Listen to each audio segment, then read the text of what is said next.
প্রত্যেকটার কিন্তু কেবল আছে পিছনে 1.6 সেন্টিমিটার জায়গা দিয়ে আল্লাহ কেবল গুলাকে পিছনে নিয়ে গেছে, শুধু 1.6 সেন্টিমিটার। আবার দুটা তারকে একসাথে লাগতে দেন নাই, লাগলে ফায়ার হবে। তখন আমরা সব উল্টা দেখব। আমরা যখন সামনে তাকাই না, তোমরা যখন তাকাও একসাথে 13-26 কোটি ক্যামেরা চলে ওঠে। আবার এটার ভিতরে ফ্ল্যাশ সিস্টেমও আছে, ফ্ল্যাশ।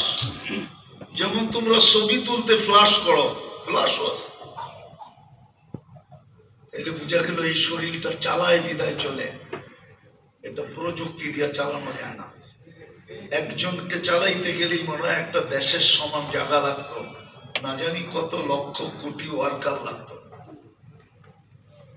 বিদায় আমি কি আল্লাহকে প্রশ্ন করতে পারি না যে আমি অল্প কয়েকদিন এখানে থাকবো, আমার সুখের পরিবেশ কি?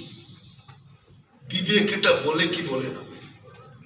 চতুর্দিকে প্রাণীর পরিবেশকে দেখলে তো আমার মাথায় এই প্রশ্নটা আসা স্বাভাবিক যে আল্লাহ, মাছ তো পানির পরিবেশে সুখী, পাখি খোলা আকাশের পরিবেশে সুখী, বন্য প্রাণী খোলা জঙ্গলে সুখী, আমি কিভাবে সুখী হব?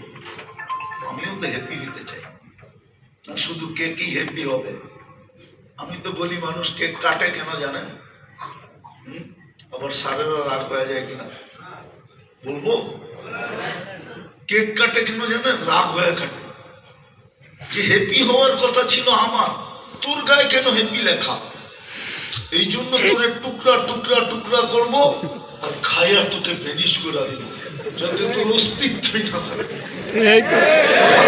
বিবেক এটা বলে, সত্য। আমি যদি আল্লাহকে প্রশ্ন করি, আল্লাহ এটার জবাব বহুত আগে আমাদেরকে দিয়া দিচ্ছেন। ইন্নাল্লাহ আস্তাফা লাকুমুদ্দিন। ও মানুষ, তুই যদি সুখে থাকতে চাস, তোর সুখে থাকার পরিবেশ হলো দিনদারি। আজকে আমরা দিনদার না, দিনদারি নাই বিদায় আমরা রিলেশন নিয়ে সুখী না। আমাদের রিলেশন গুলা সব দুর্বল, আমাদের সম্পর্ক গুলা অনেক দুর্বল, অনেক দুর্বল। দিনদারি নাই দেখা। আমি কলেজের পেটে বসা বলতেছি, কলেজের পেটের ভিতরে বসা বলতেছি, ছাত্ররা কোনোদিন ওস্তাদের বিরুদ্ধে যেতে পারে না, কোনদিন। ইতিহাসের পাতায় নাই, এটা ইম্পসিবল ছিল। যতদিন দিনদারি ছিল ততদিন ঠিকই ছিল, যেদিন থেকে দিনদারি নাই ওই দিন থেকে এই রিলেশনশিপটা দুর্বল হয়ে গেছে। যদি এটা দুনিয়ার ভিতরে সবচেয়ে বড় একটা হায় হায়, বাংলা একটা গ্রাম্য প্রবাদ বাক্য আছে যে মা বাবা পুত বানায়, ওস্তাদ শিক্ষা দিয়া পুত বানায় পুত। মা বাবা শুধু জন্ম দেয়, ওস্তাদরা শিক্ষা দীক্ষা দিয়া তার মেমোরিকে এমন ফুটানো ফুটায় যে কেউ বিসিএস ক্যাডার হয়, কেউ রাষ্ট্রের বিরাট বিরাট পদে আসীন হয়। কিন্তু এটার পিছনে সবচেয়ে বেশি শ্রম কার লাগছে? টিচার, শিক্ষকদের সবচেয়ে বেশি লাগছে।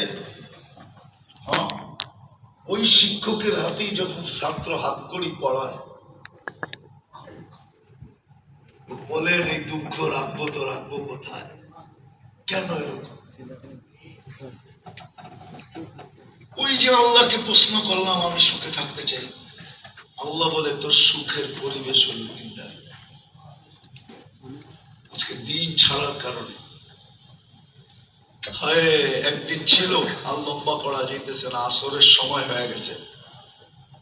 একদিন ছিল, একদিন ছিল, একদিন ছিল, একদিন ছিল, ইতিহাসের পাতায় অনেক পিছিয়ে চলে যেত। মুসলিম সমাজে গায়েরে মুসলিম থাকার জন্য 60 থেকে 70% পর্যন্ত দিয়া থাকতে রাজি হতো, যে তোমাদেরকে আমাদের কামাই 60% না